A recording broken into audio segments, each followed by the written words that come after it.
Bienvenue dans votre chaîne préférée, l'information en temps réel, la République de l'info. Avant de commencer, n'hésitez pas à vous abonner à la chaîne et d'être courtois dans les commentaires. Mercredi 2 novembre, le capitaine Souleymane Traoré, proche du colonel président Assimi Goïta, a été atteint par un tir au palais présidentiel de Kourouba à Bamako. S'agit-il d'un avertissement visant le président du Mali ou d'un règlement de compte entre militaires?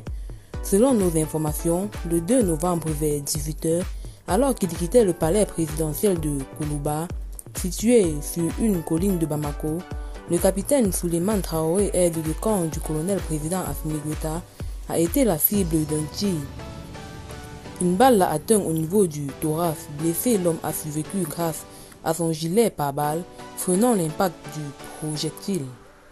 L'incident a été confirmé par 3 sources sécuritaires distinctes auprès de Libération. Il subsiste néanmoins de nombreuses zones d'ombre concernant les circonstances de cet attentat et les motifs du tireur. L'auteur du tir n'aurait pas été appréhendé, selon l'une des sources, 2 témoins évoquant ainsi un sniper qui aurait fait feu avec précision et à une certaine distance du palais présidentiel, avec l'intention de tuer. Un modus operandi militaire qui laisserait penser que l'assaillant était un tireur entraîné, pointant dans la direction d'un renégat de l'armée malienne ou d'un soldat membre d'une faction opposée à la junte actuellement au pouvoir à Bamako. Absence de revendication. Si la thèse d'un attentat terroriste commis par l'un des groupes djihadistes actifs dans le pays ne peut être écartée pour le moment, elle semble à ce stade hautement improbable.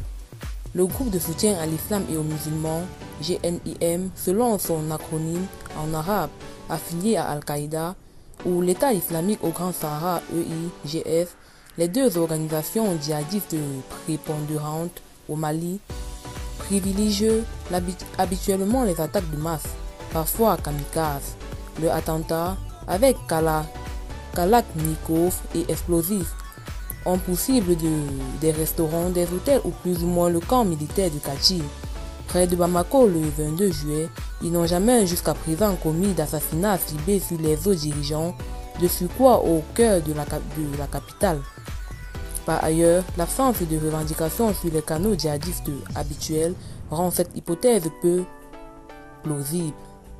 D'habitude prompte à dénoncer publiquement les tentatives d'assassinat sur les figures du régime, comme celle ayant visé Assimi Goïta le 20 juillet 2021, ou les tentatives supposées de coup d'État contre les colonels, novembre 2021 et mai 2022, les autorités maliennes de transition sont pour l'heure restées extrêmement discrètes sur cette tentative de meurtre d'un proche du chef de l'État.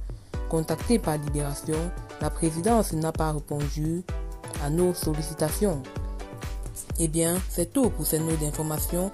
N'hésitez pas à mettre en commentaire vos impressions et à très bientôt pour une nouvelle note d'information.